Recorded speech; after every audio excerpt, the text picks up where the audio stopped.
I tell you, in 1642, something happened that shattered an entire kingdom. In London, tensions between king and parliament reached a breaking point, and the moment King Charles I raised his standard of war at Nottingham, England officially split into two forces, marking the beginning of the English Civil War. On one side stood the royalists, loyal to the king, armed with traditional authority and belief in divine rule. And on the other stood the parliamentarians, demanding political control and limiting royal power. And what began as a political conflict over authority quickly transformed into a full-scale civil war that divided families, cities, and even friends, as England was pulled into one of its most chaotic and defining struggles.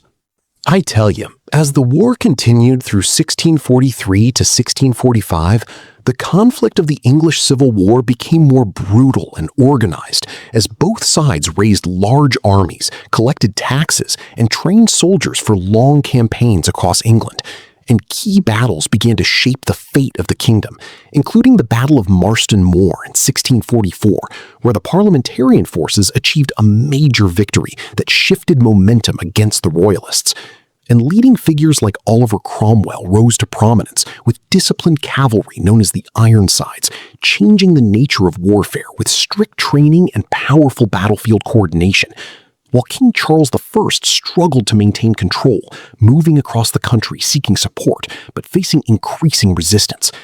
And as the war expanded, towns were besieged, supply lines collapsed, and the suffering of ordinary people grew as armies marched through the countryside, taking resources and leaving destruction behind, turning England into a fragmented battlefield where no region remained untouched by conflict.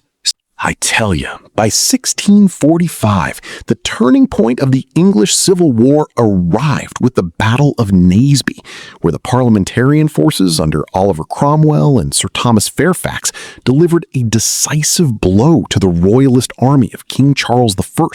capturing vital supplies, letters, and breaking the backbone of royal resistance, forcing the king into retreat as his forces collapsed across England.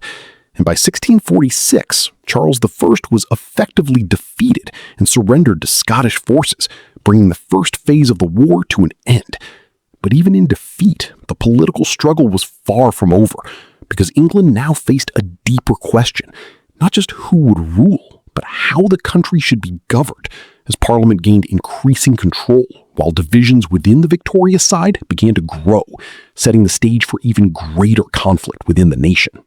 I tell you, after years of instability, the final chapter of the English Civil War reached its most shocking moment when King Charles I was put on trial in 1649 for treason against his own people,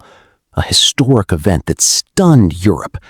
And despite his royal status, he was found guilty and executed in front of a public crowd in London, marking one of the most dramatic turning points in English history, as monarchy itself was temporarily abolished and England became a republic under the rule of Oliver Cromwell, who led the Commonwealth with strict authority.